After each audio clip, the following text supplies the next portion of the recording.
Azizlarim, hozir sizlarga mana shu holatimdan mana shu holatga qana qilib kelib qolganimni aytib bermoqchiman. Ko'rib turganinglardek, bu meni tug'ruqdan keyingi holatim.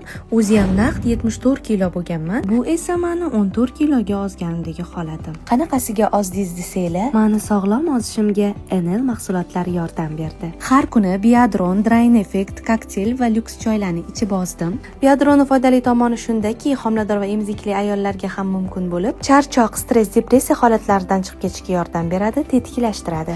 Bundan tashqari ayollarda kistamioma, mastopatiya kasalliklarini oldini oladi. Immunitetni ko'taradi, yosh bolalardan kattalargacha bemalol iste'mol qilsa bo'ladi. Hidsiz, ta'msiz, juda ham foydali ichimlik. Drain Effect esa organizmdagi ortiqcha atyok, shlak, toksinlarni chiqarib tashlashga yordam beradi. 100% tabiiy mahsulot, emizikli ayollarga ham mumkin albatta. Ishlarimni ham aynan mana shu mahsulotga yetkazdi. Bu kokteyl juda ham foydali bo'lib, ham qorinni to'q tutadi, ham energiya beradi, ham ozdiradi.